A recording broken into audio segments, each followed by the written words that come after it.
Hello, everybody. I hope you enjoyed our new jungle-themed podcast opening theme that I spent about 5 minutes on. So the production value is really high on that one. I hope you enjoyed it. Welcome to our new mini season, the Jungle Girls. And I don't know. I should think of a better name for it, but we'll just call it the Jungle Girl the Jungle Girl mini season until I can find something I can pronounce. I've been thinking of it as the Jungle Girls of Italy. Yeah, that'll do. Or maybe we should call it Gungala.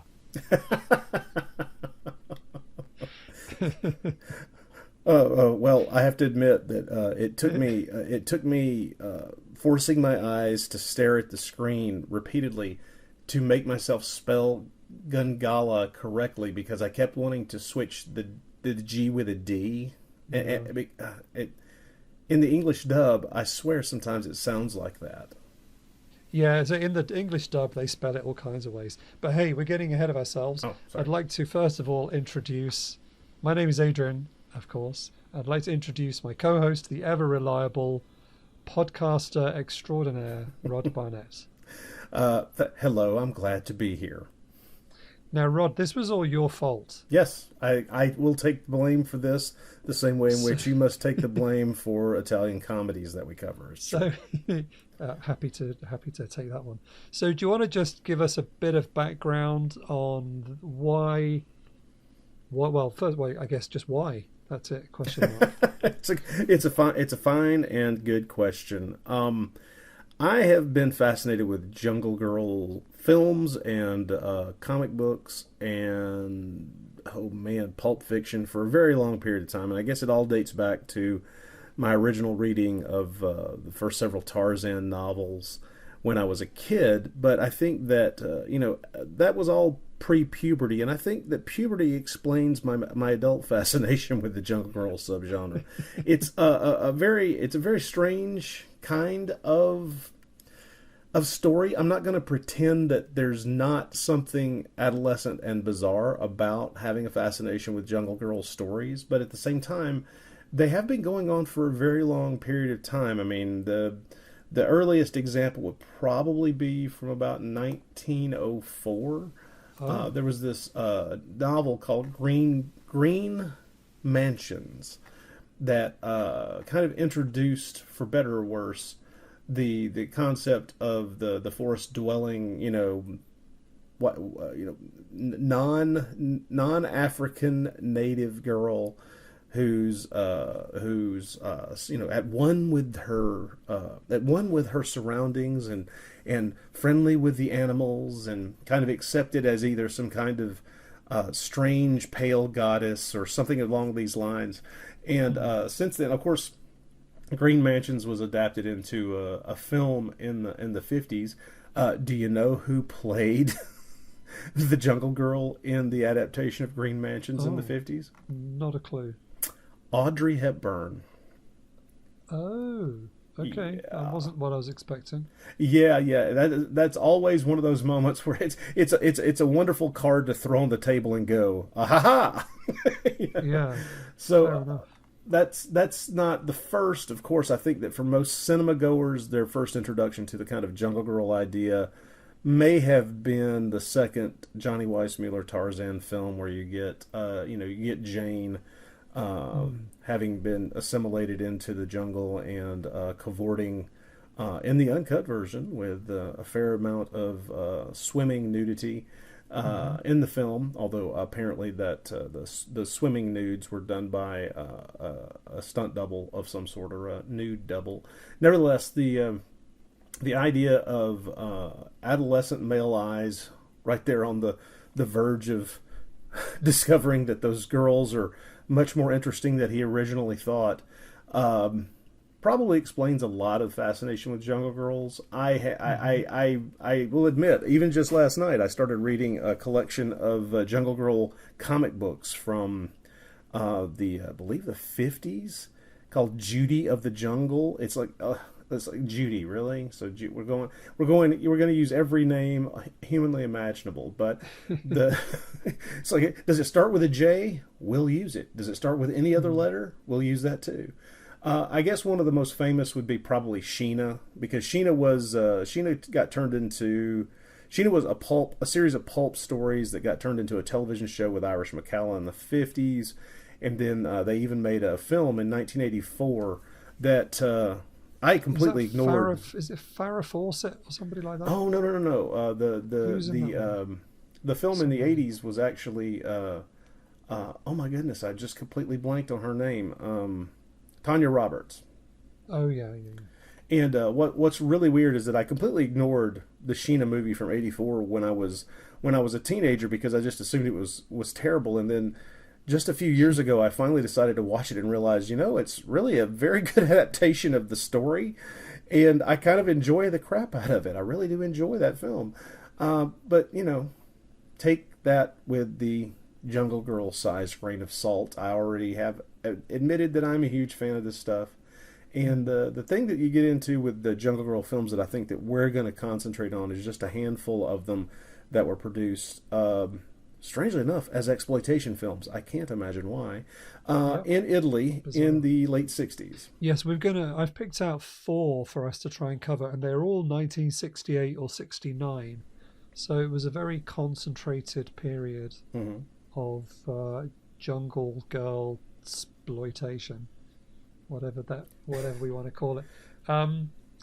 And I was also wondering whether it's got some origins in Rider Haggard's She. Yes. Again, the idea of the sort of white goddess in darkest Africa. It's kind of colonial, isn't it? It's a whole lot racist. Let's be blunt, okay? Yeah, fair enough.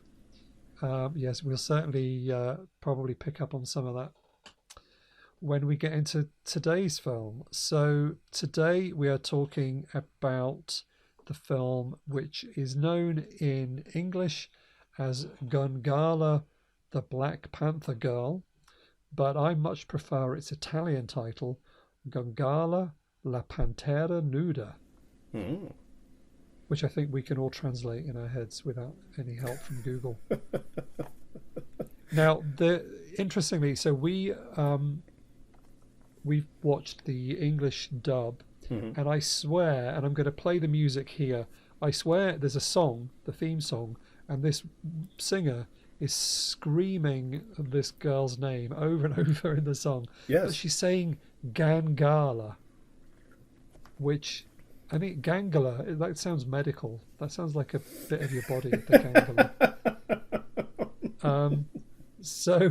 But anyway, so here's a clip from the theme for Gungala, aka Gangala.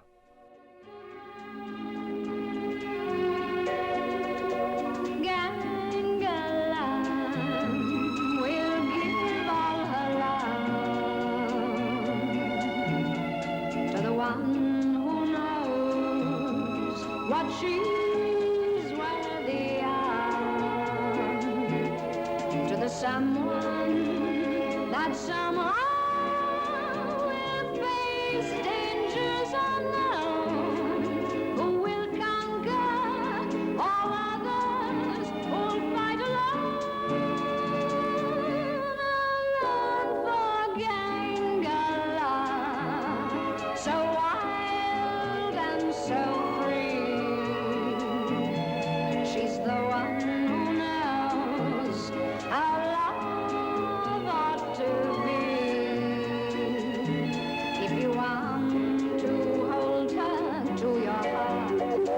boldest lover, and from the start it's Gangala who'll make you her own, her very own.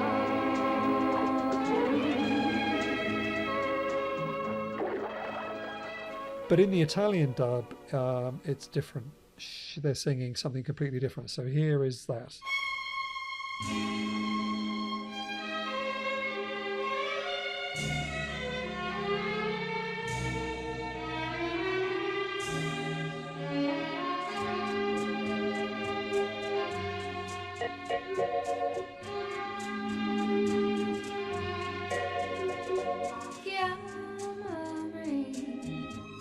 Io vengo con te. questa giungla sa che nato nera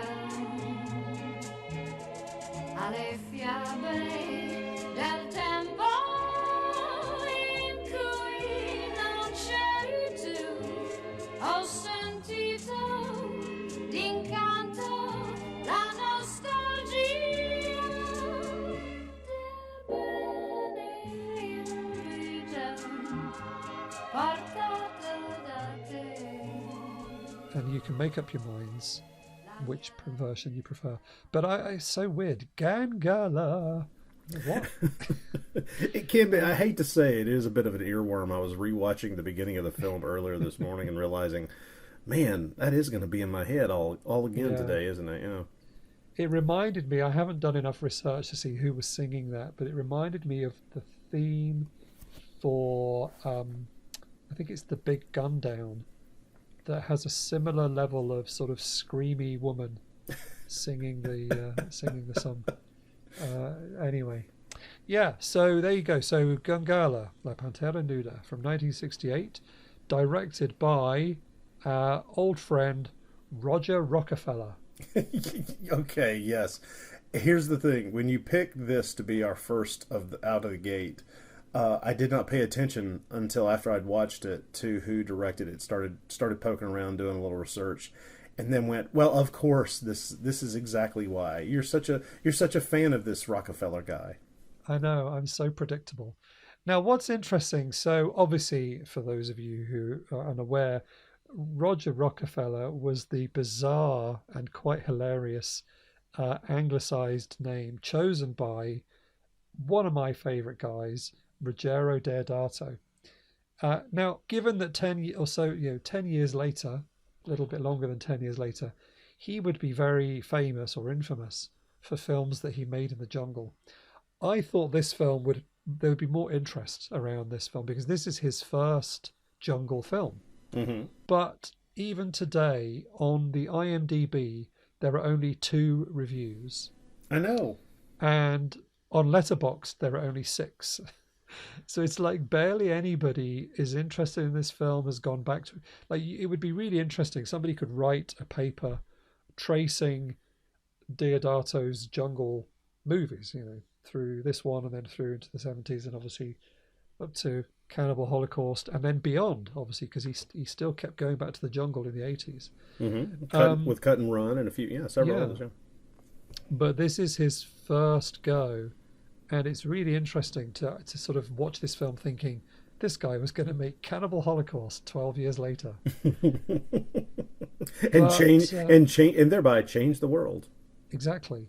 But, and of course I should mention here, if anyone wants to hear what Rod and I have to say about Cannibal Holocaust, we did record a podcast on that about 6 years ago, probably. Yes. So do dig back through the Bloody Pit archives. I'll tweet it out at some point as well. But yeah, so Deodato, this was his first official film as director. And again, we also covered this on your podcast, again, maybe 6 years ago. The first film that he technically was the director of, although his name was not on the poster, was Hercules, Prisoner of Evil. Yes. Which officially was an Antonio Margheriti film, but he was too busy. And so he trusted his friend and assistant director, Ruggero Deodato, to just do it for him, basically. So he had got experience as a director, but this was his first where he was actually officially the one in charge. So I was reading what he had to say about making this movie in the book that I've referred to before on this podcast, Cannibal Holocaust and the Savage Cinema of Ruggero Deodato, which is by Fab Press, an excellent book. My copy is actually signed by him, which is pretty cool. Anyway, so he says here, my first film was Gungala, La Pantera Nuda, the sequel to another film, which of course we haven't mentioned yet. But yes, this is indeed a sequel to Gungala, La Vergine della Giungla, aka Gungala, the Virgin of the Jungle. Yes, of course, and it being a sequel and not having seen the original, the film, the first film, it explains why I was lost the entire time.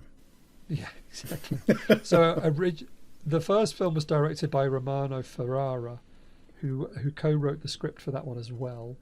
And from what I've read of that one, I've read some reviews and descriptions, and Gungala basically spends most of the time just in the trees watching what everybody does, and then doesn't really do much until the end. And that's almost entirely what happens here, but she gets more to do in this film. Yeah. So Romano Ferrara was also a co-writer on this one, but I don't think they liked what he was doing, so they brought Deodato in. He says, we filmed it in Kenya and part of it in Italy at the Paolis studios. So they shot it in Italy first. He says, after having looked at the scene shot in Italy, we decided to go to Kenya for 3 weeks to finish the film. I thought that was interesting that they shot all the studio stuff first, and this is a film that is clearly shot in a studio for the most part. Yeah, big chunks of it are just obviously Some stage of the bound. Yeah, fakest-looking jungle you've ever seen. How about that weird little bitty set with the little blue water pool and flamenco birds that Gangala is prancing about in all on her lonesome there for the longest time? Just like this, just screams TV budget set. Yeah, and she's built herself a little Swiss Family Robinson style home, which I wasn't sure. Well, we'll get into the plot in a minute, but how old was she when her parents crashed in the jungle? Okay. Like, she was old. Was she old enough to rig up a house? Yeah, To know what a house looks like. I don't know. See, that's the thing. The age of the character, I kept wondering, right? Because clearly she is, quote unquote, of age, depending on what the age of consent in whatever country we're going to pretend this is taking place in actually might be.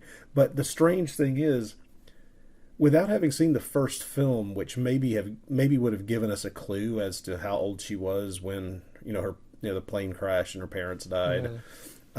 Lots of planes crash in the African jungle with lots of family units. It's very strange. So that's how so many jungle girls just scatter the countryside. But there's no idea. I have no idea. I mean, the actress herself, she's, I'm assuming in her mid-20s, and that's about what she looks like in the film. But it's just a guess on our part, I just thought she's rigged up some pulleys and some systems, and she seems to know what she's doing. But of course, this does actually happen in real life. There was that story just recently in the Amazon in Colombia, where those 4 children were killed in a plane. Their mother was killed in the crash, but they survived, and they survived in the jungle for 40 days before they were found. So yeah, this kind of thing. And obviously, in terms of fiction, it's got its roots in the Tarzan story as well. Who is the ultimate raised in the jungle by animals. And it's mind you, did Tarzan come before the Jungle Book or afterwards? No, the Kipling stuff. Sure. I think it's the late 1800s. Yeah. The first Tarzan story was 1905. Oh man, I'd have to check. I can't remember. It might all go back to Mowgli anyway, in some way, I suppose. Yeah, it's a very well trodden path. Either way, much like the paths that they go through in the sets, they are very well trodden. So, we'll get to the Italy stuff. We'll get to the Africa stuff. We'll talk a bit more about that when we get into talking about the plot. But of course, we need to talk about the star of the film, and also the star of the first film. The reason I didn't pick the first one, by the way, is just because I wanted to talk about Ruggero Deodato again. I am not surprised. That's my main reason for choosing this one. But also, from what I read, this is the better of the two, which doesn't say that much for the first film. So, Kitty Swan, also her real name is Kirsten Svanholm, and she was from Copenhagen in Denmark. Big European star in the 60s. And yeah, I thought we should spend some time talking about her, because she wasn't somebody I was particularly aware of before, though I realise now I have seen her in other movies. But she has a really fascinating story. And also by coincidence, I was just about 6 weeks ago in Copenhagen, which is one of my most favourite places I've ever been to. Absolutely loved Copenhagen. I highly recommend it to anybody who's listening. It's such a great place. But she left Copenhagen and headed off into, mainly to Italy, where she appeared in a bunch of films. And I think we perhaps have to mention one of the greatest films on her CV, of course, is The Wild Wild Planet. Yeah, she's got an uncredited role in there. She's one of the pretty ladies who do the abductions in that film. Shrink people down to size. Which is great. She's in some other classic Italian films from that period, like OK Connery, and Deadlier Than the Male. Yeah, Deadlier Than the Male, which is a really fun film, British sort of spy comedy type thing. And yeah, she's in a few other Euro spy films, lots of stuff. But mainly, like if you read her credits, I guess it's sort of typical of the period. But she's things like prostitute, girl in shower, girl in bed with Tony. That one's in No Tears for a Killer, where she's in bed with Franco Nero. What else is she? Dancer. Water ski girl. Yeah, girl in a harem. Girl on beach. So, yeah, that's just typical of the 60s. She's even in Barbarella, actually. Yeah, another girl, girl in uncredited something girl. uncredited. Yeah. And I believe she was modelling at the same time as well, so it's not like she was stuck for work.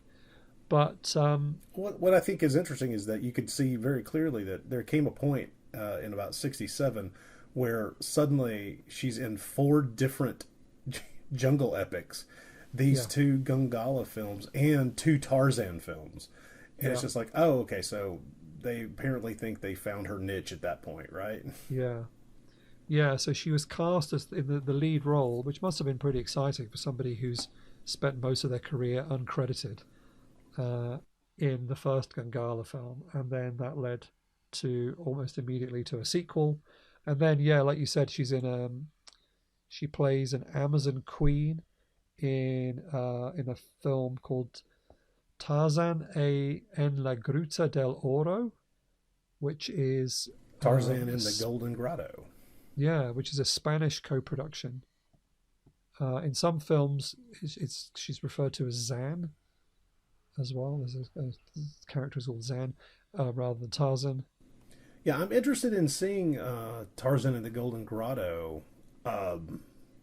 Just because I'm curious about Tarzan films altogether, but also because one of the listed, I have a real interest in 2 of the listed screenwriters on that, Umberto Lenzi and Joaquin Luis Romero as well, who is actually Joaquin Luis Romero Marchand, who's a name that, if you're familiar with Spanish genre films, should perk up your interest, because he was the writer of Cutthroat's 9 and a number of other films from that period.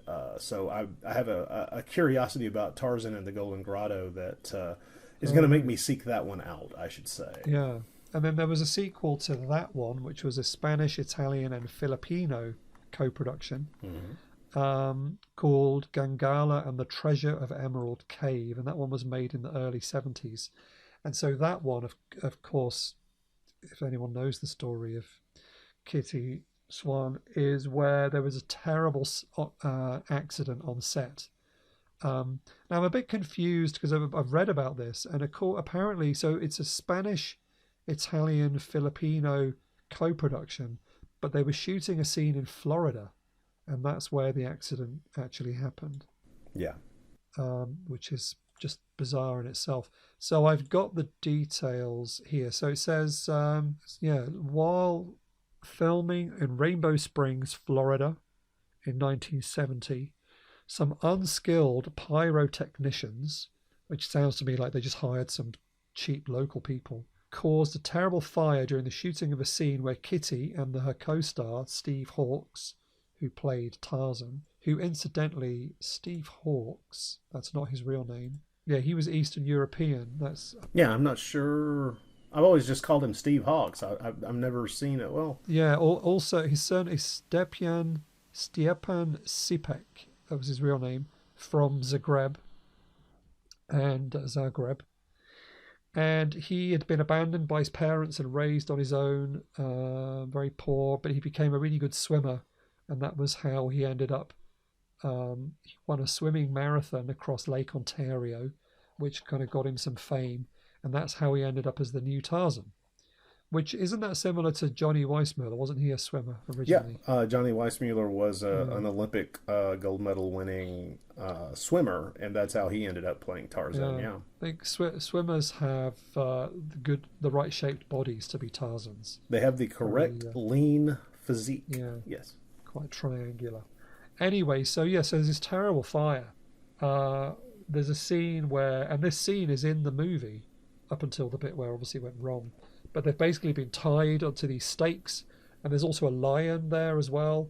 And in the scene, the lion was supposed to leap free and save them from the fire.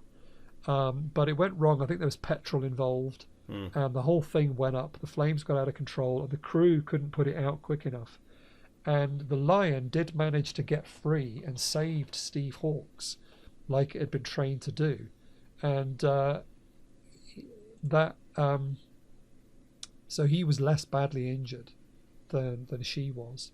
And actually, he was so his life was changed so much by that he started a charity, like a foundation to look after big cats, because his life had been saved by this one making the film. But unfortunately, she was very badly burned. Yeah. She could barely walk. She had all these scars. She couldn't move her hands or arms, and that was it. That was the end of her career. Really quite awful. It's a very sad story, and it is incredibly unfortunate. It is one of the horror stories of that period of European exploitation filmmaking. It's just incompetent people. I mean, almost killing people and disfiguring them for life. It's awful. Yeah, and it just sounds like safety was not on everyone's minds, rather than just doing it as cheaply as possible. Yeah. And but what's interesting, there's a sort of interesting postscript to this story, and it's a bit of a miracle, really. So this was in the papers that experts had told her that there wasn't much they could do for her burns and she'd have to have plastic surgery. So this was a sort of made international news. And in Montenegro, there was a guy called Jovan. I can't pronounce these names at all, but Jovan Seljic, who lived in a little town in Montenegro, and he saw this in a magazine, and he got in touch with them to say that he could heal. I think he wrote a letter actually first of all to the magazine, and then it eventually got passed all the way along. He was a herbalist, and he claimed to have secret herbal remedies that could cure burns. So she got on a plane wrapped up in blankets and flew to Montenegro and met this guy, and he healed her. And he regenerated her looks, got rid of her scars, returned the elasticity to her skin, and basically she just became healed. And I've seen photos of her taken later in the 70s, and she's not all sort of scarred like you would expect. So it's really quite amazing. And so, does anyone have any idea of what was actually done? Well, it's secret apparently, but it's just he has the. Was the secret plastic surgery? I'm just curious. Well, apparently not. So I'm looking at this news article from Montenegro News that talks about it. That it's just this sort of secret, traditional herbal remedy. So who knows? But she left in 1971 completely cured. While she was there, she met a guy who was a singer, local singer, Toma Zdravkovic,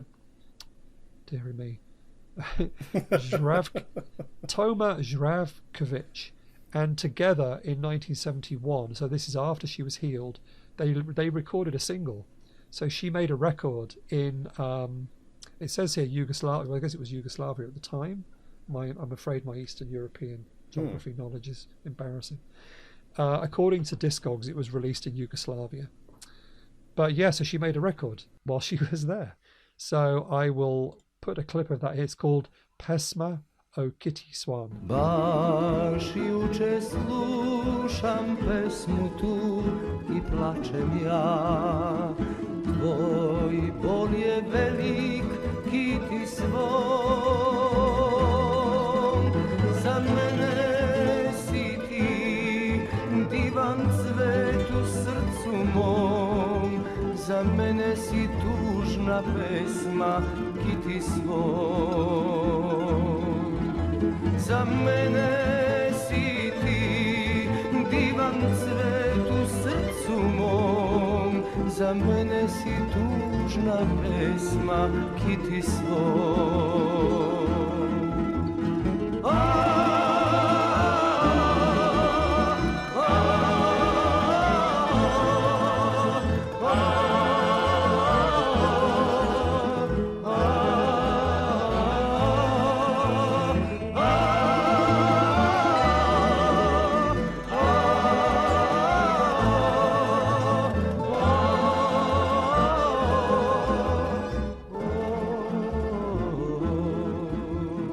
According to Google, Pesma translates as cough, and that can't be right. Anyway, whatever it is, Pesma o Kitty Swan. So it's a sort of folky ballad, folk pop ballad, and there's a picture of her on the front cover, and she looks great. I mean, she's covering part of her face with her hair. Okay. Maybe that's to cover up some scars. I don't know, but she's on the vinyl. On this 45-inch, there she is. So I will tweet that picture out as well. And so anyway, so that's the story of what happened to her then. And she went back to Italy. She married her great love, Roberto Casali. And then that might be all, except I found in a forum, if you're interested, if you're keeping up with this great story. So our friend of the podcast, Matt Blake, the writer of the Eurospy Guide and the Italian sci-fi book that started this whole podcast in the first place, he wrote about her on his blog, The Wild Eye. And there was a comment left about 3 years ago by somebody called Steen Svanholm. And he says, for everyone with interest in the person, I can tell that Kirsten, who is Danish, she has double citizenship, so she's Danish-Italian citizenship, is very much alive and well. She lives just outside Rome with her husband. She is still a very beautiful, open-hearted and wise woman. Despite the burn accident, during which her husband and family stood by her side, she later gave birth to 2 children. Today she lives a quiet but very active life with great interest in Roman and Etruscan culture and architecture.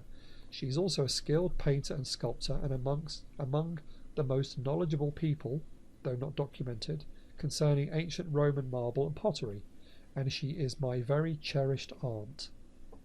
So there you go. So Steen Svanholm, his auntie is Kitty Swan. So quite a happy end, hopefully. Well, one could hope so, because my goodness, the thing that took her out of her movie career was simply a tragedy. Yeah, it's terrible. So it looks like things worked out okay, and so that was written, so that's 4 years ago, and she's only, I just looked it up, she would be 70 if she's still alive, which I'm assuming she's 70. So yeah, interesting. I mean, I don't know if I've done all the talking there as I've gone through her life, or is there anything you want to add about your experience of watching Kitty Swan films or knowledge of Kitty Swan? Well, that's the thing, is her career. I mean, it was just, I hate to say it this way, but it really was just kind of flowering. Who knows what doors would have opened for her after, once we get into the 1970s. There's no telling whatsoever. She certainly was very obviously game for whatever the exploitation world was offering her. And one can only assume that there would have probably been a few more Jungle Girl movies in her future, but probably also other things as well. Who knows how long her career might have been, and it is a real shame. I'm just glad that she was able to eventually find happiness outside the movie industry. I enjoy her performance in this. I've enjoyed her when I've spotted her in her smaller roles in other things as well. And it is one of those sad little things. But I'm still gratified every time I reflect on that story about her life, because I've run across that tale more than a few times when she's popped up in different movies. I'm appalled because you simply think about how far out of the way so many productions will go to save a buck, and to put people in actual physical danger is just it's reprehensible, and so I'm just glad that as you say, her life took a turn for the better afterwards. Yeah, I mean, she's there's no getting around this. She was beautiful. Oh yes. In this film and in the other films and the imagery that I've seen as I've been doing this research, I think she could easily have been like another Edwidge Fenech, possibly, and gone along a similar path, or Barbara Boucher, and she would have popped up in Giallo and Poliziotteschi films, and maybe even if she was lucky, she'd have got a few comedies, school teacher comedies. Who knows? Who knows? Yeah. Anyway, speaking of Edwidge Fenech, she's going to pop up in one of our future films because she also was a jungle girl. So that's something to look forward to. So many jungle girls. I mean, well, here's the thing. I knew that I had the trump card with Audrey Hepburn and being a jungle girl in a movie. But my goodness, if you look at the list of actresses, we'll think of it this like Catherine Schell. She played Lana, Queen of the Amazons in a German film in 1964. Would you join me in thinking that maybe the classic Doctor Who character of Leela, the companion of Tom Baker's Doctor Who, would kind of be in the category of jungle girl? I mean, she's kind of that savage thing, that seems very much in that in that vein. Yeah, she's either a jungle girl or a kind of 1 million years BC girl. Yeah, something along those lines. The Sheena things. There are all these kinds of Italian takeoffs on Tarzan, including something we will touch on later on in this short series, Tarzana, which of course you just add a vowel to the end of it, and suddenly it's a woman. That's it. You only need to add an A to any name, and it becomes a jungle girl name. But there's if one were to line up all the various, even just cinema jungle girls, if you were to ignore the pulp stories and the comic book stories and just concentrate on only the ones on screen, it's like, who's your favorite? Was it the Panther Girl of the Congo? Was it Kilma, Queen of the Jungle? Was it Leda?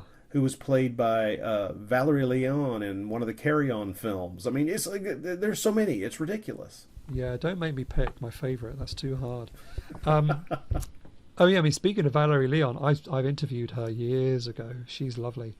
And she was the Queen of the Jungle in the film Queen Kong. So that's very much a jungle girl film if we're going to sort of stretch it that far. Queen Kong is absolutely terrible and hilarious. It is both of those things. I agree with you 100%. She plays the Queen of the Jungle. So let's get into some plots here, which won't take long. No, it will not. I mean, thankfully, we should say this film is not really very easily commercially available, and that's perhaps why there's a distinct lack of reviews and attention. It is on a French DVD. Artus put out a DVD about 10 years ago. But it's not English friendly. It's not got English subtitles or the English track. There was a VHS, I think, in English. So what I did for us to be able to watch it, there is a print on YouTube, which might be taken from the DVD, that's in Italian.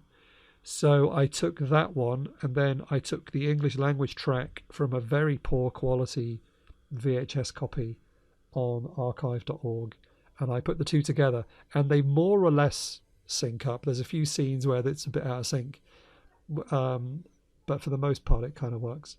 But yeah, maybe that's why there's less attention, but I think there's even less attention with the other films. So at least we have this film does get a mention in a book, which is more than can probably be said for some of the other ones. So I've got a plot summary here from the Deodato book. And it starts with some footage that I assumed was just stock footage left over from one of Jacopetti's Mondo Cane type films. Yeah. But according to what it said about what Deodato said in that interview, he went to Africa to shoot. So maybe that stuff was shot by Deodato as well, which I think makes it worse in some ways. Because it says here at the beginning, Gungala la pantera nuda begins with some documentary style imagery accompanied by a spoken commentary in the spirit of a Mondo movie. It is, isn't it? It's very much a Mondo film, the style of this film. This gibberish at the beginning, I mean, well, not gibberish, but it's just this, it's almost like you're seeing the beginning of some kind of documentary. Africa is vibrant, modern, and alive. But just pop down the road and it's just full of topless girls dancing around. Did you notice how much the camera just kept zooming in on boobs? Yes. I love the fact that we slam cut from the voiceover and footage showing us the modern cities in Africa, indicating, as the voiceover does, hey, really Africa in its cityscapes and in its modern urban areas is just very much like every place you grew up, and they name multiple cities in Europe, and then slam cut straight into, oh, and by the way, topless native women. And it's not great, especially if it was Deodato actually directing that stuff. And I don't know. It's tricky tricky as to how much I want to talk about that. But I would guess at the ages of some of those girls were what we would say they were underage for appearing topless in a film. To a degree, I understand. Well, let's put it this way: I understand you're being uncomfortable with this footage. At the same time, this is exactly the same kind of footage that you would see in a National Geographic documentary. Yeah. From the 40s through today. This is not something that I consider to be exploitative, other than the exploitative nature of the fact that they're using this footage in this kind of ridiculous style of story. Yeah, and I get the sense, because none of it really has much of a bearing on the plot. I feel like to a degree it's just padding to try and get the runtime up. We need 5 padding or freebie nudity. I mean, there's always that. And then we cut to an opening credit sequence where basically, I don't know about you, but I was reminded of the Edwidge Fenech film that we watched a while ago, where she's running topless through the woods wearing a chastity belt. Do you remember that? Yes, I do. That is one of the few of those Italian comedies that really stood out for some reason. I can't imagine. Yeah. Maybe you just described the reason that stood out. We get a similar opening credit sequence here, which is just Gangala running mostly naked through the. She's running with zebras. She's running across the savannah. She's jumping into the waves. She's just nude for the whole credit sequence. I mean, I don't know. Was that okay in 1968 in Italy? I guess it was. I mean, it wouldn't have been here. That would have all been cut right out. But so that's just it. Fine. This is what makes me wonder, and this is why, in the world in which I want to live, we suddenly have this incredible interest in Jungle Girl films, and there's this massive series of releases of in-depth looks at various Jungle Girl films, and both the Gangala films are put out in a double feature set packed with extras, and we learn what I suspect, which is that there were probably at least 2, 3, or 4 variations on the opening credit sequence. Yeah, possibly. So that's quite funny. And then, but she's not naked for at any point in the rest of the film. It's just the opening credits. I know. Very strange. Interesting. So, an insurance company, alerted by a rich English family, organises an expedition to find the heiress to an industrial empire. I think it's basically a diamond mine, isn't it? Yes. Who was given up for lost in Africa following an airplane disaster in which her parents were killed. the Europeans. Oh, this is basically this is a big summary. The Europeans find Gangala, and one of the explorers falls in love with her. That's basically the plot summary from the book. And then they describe it as a feminine version of a Tarzan film. They talk about how she's nicknamed the daughter of the bird of fire. So she's running around the jungle wearing a diamond on a string. Right. Which is somehow connected with a statue in the jungle that's... Right. From what I understand, that statue has some kind of religious significance, and that diamond was one of the eyes of this statue that got. And I'm assuming this all took place in the first film because they keep describing it as having happened in the past. So because she's just wearing it around her neck, and they treat her like she's a god or something. Mm-hmm. I found although the plot is so basic, I also found it quite confusing because. So you've got this group, they get together, this party, to go into the jungle to find Gungala, and amongst the party is Julie, who is Gungala's cousin, I think. Yes.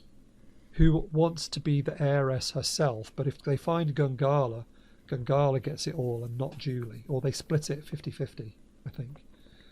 And they take a big party out into the jungle, and these are where we get some actual scenes in the jungle where they're crossing a river. And they've got a lot of sort of local Africans helping them. Right. And then they all step off the boat, and immediately every single one of their helpers is shot down by spears and arrows by the local tribe. I know.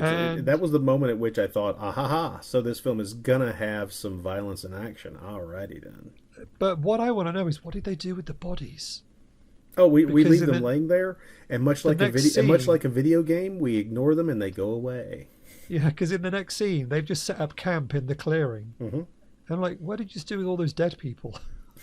Well, we're left to surmise that they must have just rolled them off into the river. Yeah, and they didn't seem the slightest bit bothered.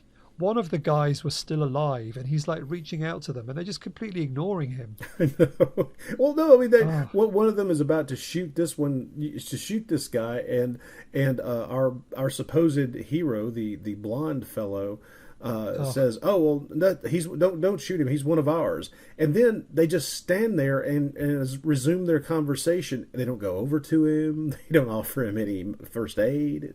No, just leave him completely. Oh yeah, so we've got two guys. One, I'm a bit confused about who they were. One is a jungle expert. I think that's Chandler. No. Morton or is that Morton? The jungle expert. That's okay. Angelo Infanti. He's the. So Chandler is the blonde guy with the worst moustache I think I've ever seen in a film. It's like it still hasn't grown all the way in, like he's a teenager. Yeah. Yes. Oh, it's terrible. It's a mistake. Somebody should have told him it was a mistake. Somebody needs to speak to him about his facial hair. Just take him to one side and say, dude, please. It's not working. It's not happening. Well, somebody probably had a conversation with him, because I think this is the only movie that particular actor, Jeff Tangin, this is it. This is the only movie he made. Right. So maybe people laughed at his facial hair, and he left cinema. I mean, he's pretty wooden. Let's be fair. The dubbing on him isn't too bad. I'll give him that. The dubbing adds something to it. But so there's some sort of a relationship going on between him and Julie, I think, but it's not very clear, because he's come along for the ride because he knows where Gungala is. He's met her before. Apparently in the previous movie, but there's no indication that he was in that movie. So yeah. But then at one point, Morton bumps into Gungala, and he sort of falls in love with her a bit, I think. And she's just hovering around. She's on the periphery of their camp and just watching what's going on. And then Julie decides that the best way to bring Gungala out into the open is if she dresses like Gungala herself. So Gungala has made a dress for herself out of what looks like just, I don't know, plastic netting or something. Well, I thought I kept going back and forth. I thought, is it like upholstery from the crashed plane? Is it some kind of mesh net, fabric of some sort? It's hard to know. Other than I will say this: clearly, as the movie shows us, it is magical because it Yeah. never moves from covering her breasts. Yeah, she's also got some sellotape that she rescued from the crash It must have been, yes. and sticks it down. But Julie appears to magically have some of this same material. Because Mm-hmm. she makes herself a dress out of it as well. And so now you've got two of them who look quite similar because they're cousins, walking through the jungle, and the local tribe kidnap Julie because they think she is Gungala, and they want to kill her or sacrifice her to their god.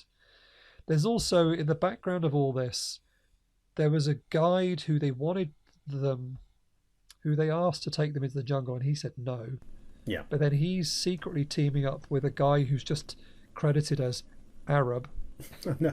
So there is an Arab who wants to do something. I'm not entirely sure. He's trying to kill them all off as well, I think. Yeah, So I he think is he's scheming with this he's other pretty guy. much after the diamond mine that they He wants the assume is diamonds. yeah exactly. Now, the other guy, he's uncredited as far as I can tell. I can't find his name in the credits, but I think he was in the Snow Devils. I'm sure I recognise really? him from the Snow Devils, yeah. But anyway, so there's sort of some intrigue going on in the background, and then there's Gangala just having a lovely time with her friend, the Black Panther, and she has another friend who's a chimpanzee, and she also has some parrots. Incidentally, I learned on the radio this morning that there is no such thing as a panther. I'm sorry, there's That panthers are actually just leopards. They're just really they're just more black, but they're exactly the same. They're not a separate animal. So wow there you go. wow That's- I an know. assumption from my jungle adventure reading has now been dashed on the Yeah. rocks. I wish I'd never learned this. My childhood Panthers is are ruined. leopards. Anyway, I mean, yeah, I'm struggling to describe the plot here, Rod. Help me out. What else can we say about what happens in this film? Well, I think what I would say primarily about this film is this is I hate to put it this strangely, but at the same time, this is a typical one of these films. This is a good example of this type of film. And your expressions of mild confusion about the plot and the story, honestly, I understand.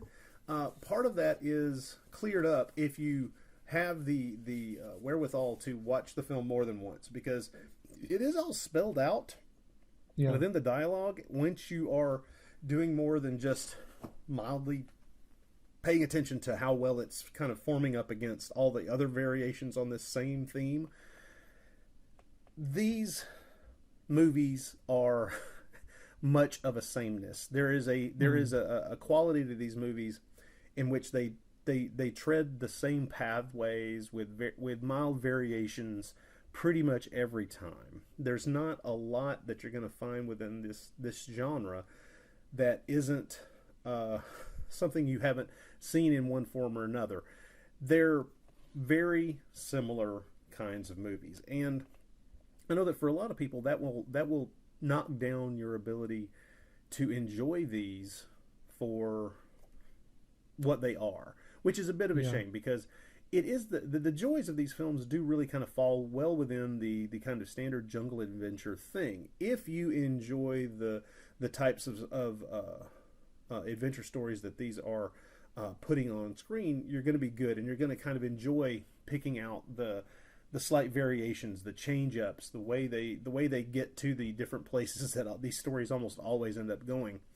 And at the same time, I can understand being somewhat confused and feeling that the films are kind of well, in some cases they are just excuses to parade a beautiful naked woman around and pretend that she's Tarzan, and that's okay.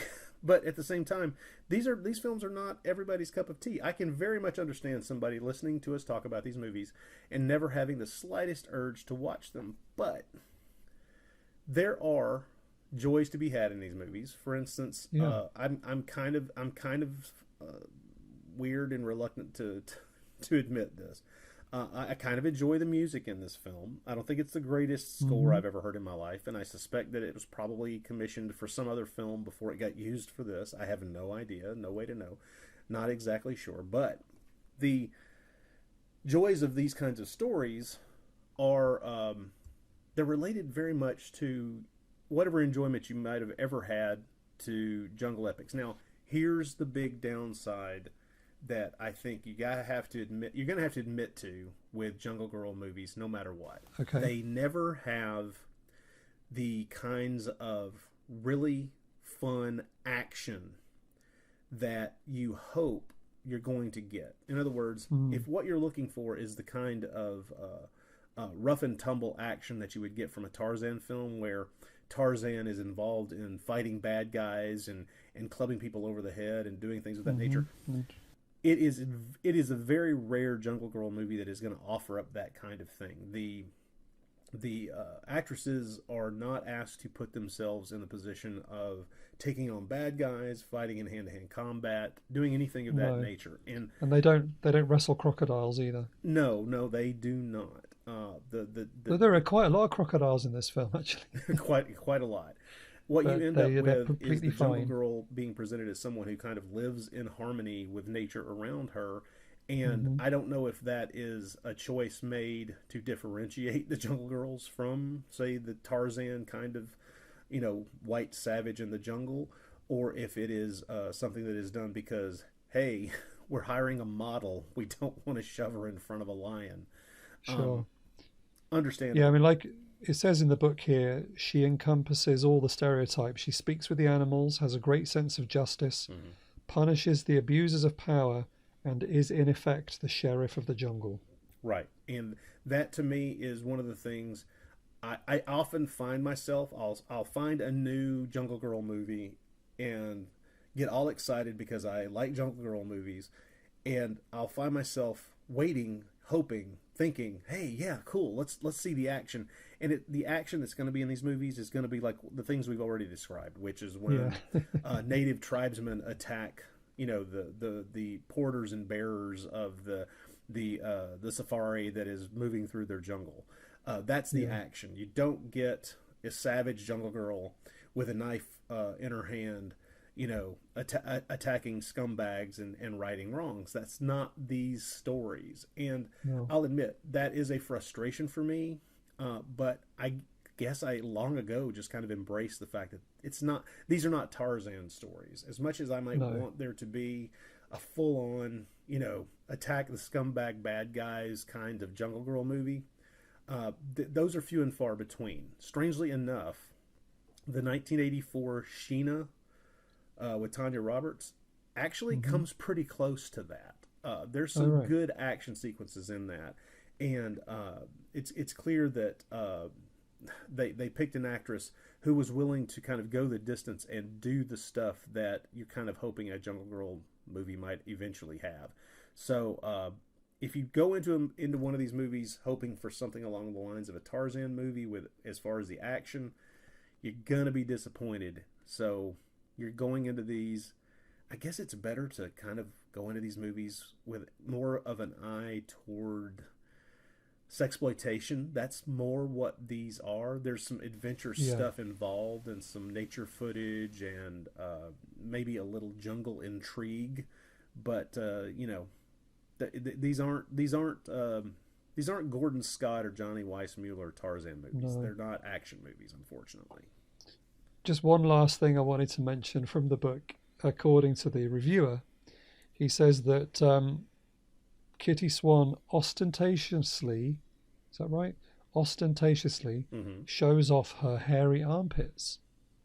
I mean, I don't know which version of the film he was watching, but that wasn't something that I noticed particularly. I thought, considering she's grown up in the jungle, she was very well groomed. I mean, she clearly, she's in the plane crash was clearly a bucket load of mascara and eyeliner and hairspray.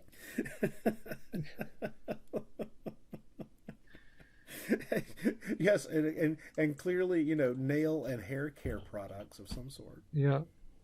Or maybe it's just, I don't know, she washes her hair with banana or something, but she looks like she just stepped out of the salon.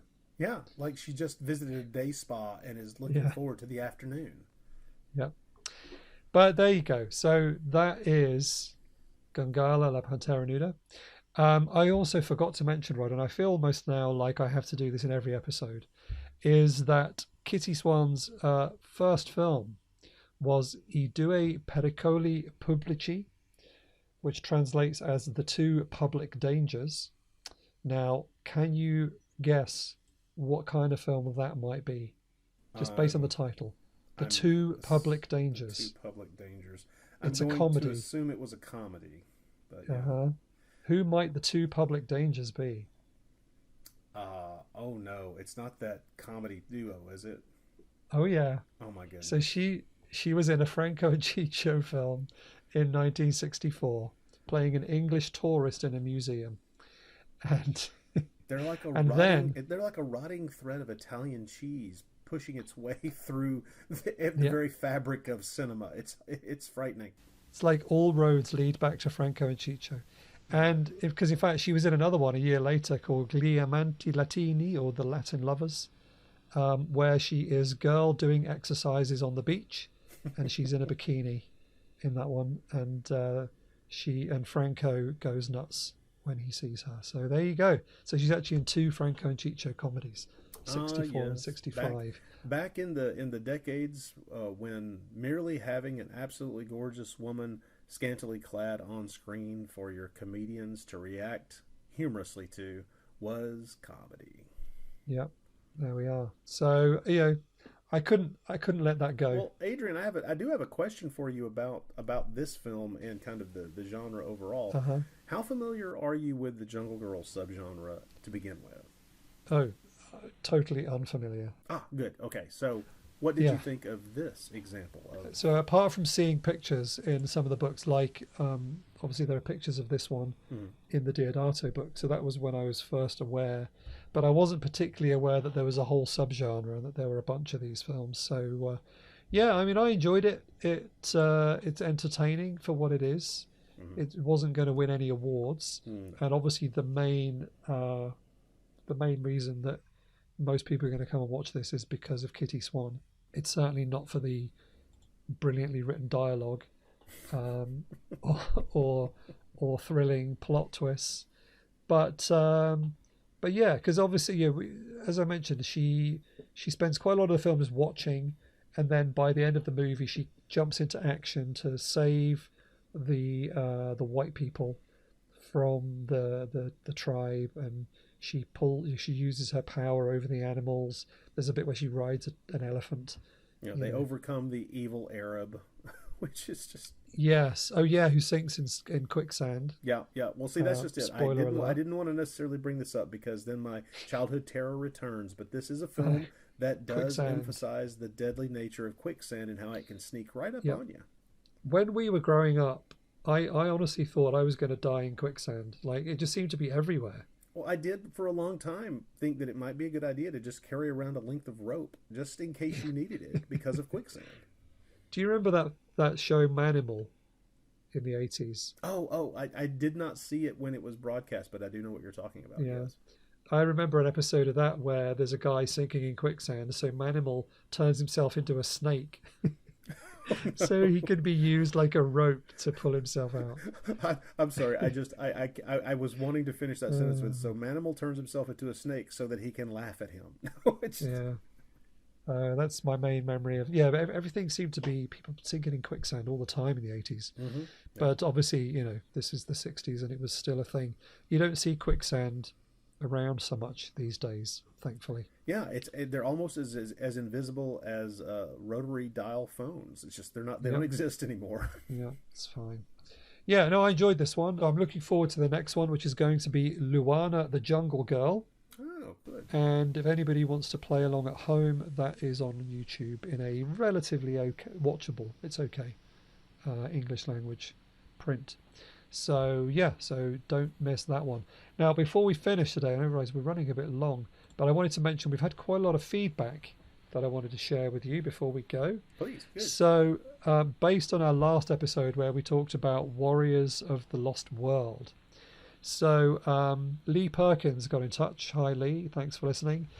He says, "This is the only time in my life I will ever get to brag about this with anyone who even remotely cares. I have an autographed picture of Mega Weapon, which is the huge sort of armored truck from the film. The battle He says wagon, on the Mystery Science disc, David Worth gave out his email address. Yes, That's pretty funny. he did. So I dropped him a line and became quite friendly. Really nice guy, very knowledgeable about film, especially cinematography. So he sent me the picture, I'm going to tweet it out, of Robert Ginty and Mega Weapon. And it is signed by David Worth. So how about that? He also mentions that Tenebrae is a post-apocalyptic film in case we do a sequel series. So is it? I need to I need to look into that one. Is it set in the future? I can't remember. I asked him if it was okay to share the picture, and he says, not sure about sharing the picture. It may devalue it. It's currently worth £4 on eBay.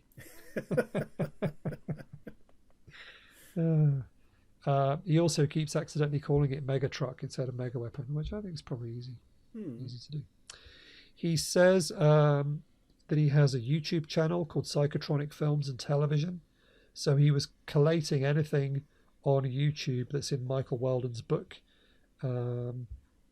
So do check him out, Psychotronic Films and Television. He collates stuff that's already there. So he also looks for the films that are mentioned in podcasts. So he listens to Wild Podcast. He listens to Bloody Pit, Neshicast, Monster Kid Radio, and he's got a Psychotronic Films playlist. So there is a one-stop shop of podcasts that are connected to the films. So, I mean, that all sounds great, Lee. So thanks very much for including us there. Yes, very much. So I will put a link in the show notes to the YouTube channel, Psychotronic Films and Television. So thank you, Lee. Also, just quick, we've been getting some traction on Twitter, partly because I tweeted out the other day that we just hit 15,000 downloads. So thank you everybody for downloading. 15,000, that's pretty good going. I mean, well, 2 years, very small, very specific podcast. I'm quite pleased with that. Pretty good going. So people have been suggesting other things that we could do. Holger Hauser, whose name I always pronounce wrong, sorry Holger, he suggested a series featuring Gloria Juida or Edwidge Fenech. Sure, that'd be good. I have no problem with either of those. No, although the pictures that he's posted for those are both comedies. So the school teacher ones, or the ones where Edwidge Fenech plays a policewoman. Holger, I'm trying to avoid the Italian comedies, man. Come on. And someone else also suggested some Lino Banfi, and has tweeted a photo from the poster from Il Commissario Logato. So that, I don't know what that film is, but the poster makes it look like a sort of James Bond style comedy. So maybe. But yeah, we'll keep all the suggestions coming in. We've also had some feedback on Instagram. Mark Eggins got in touch again and says, I heard you guys mention Howard Vernon in Dispatches. Yes. What a journeyman career he had. Even turned up in a quirky art house flick later on called Les Champignons des Carpathes, or the Carpathian Mushrooms, from 1990. It's about a miraculous mushroom discovered by a film director's daughter to cure an actress. Never heard of that one, but there you go. Howard Vernon is in that too. He plays the head of his career is just astonishing. You could watch Howard Vernon films for days and possibly months and never run out. Yep. No, he apparently plays the head of a small Shakespearean theatre troupe, which sounds fun. Also, Eddie Crosby got in touch and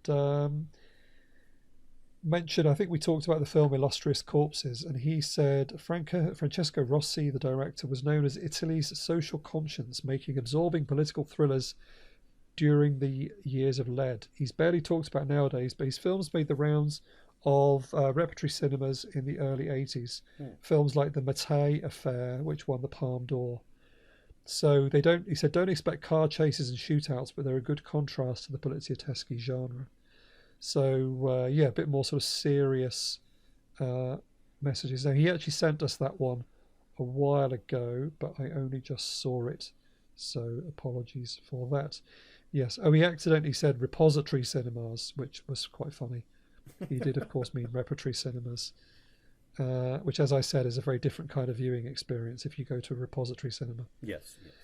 And then Forest Walking, who is our friend from Finland, I think, if I've got that right. He got in touch just asking us where he could watch Gungala. So I did actually send him the link to the version of the film that I put together.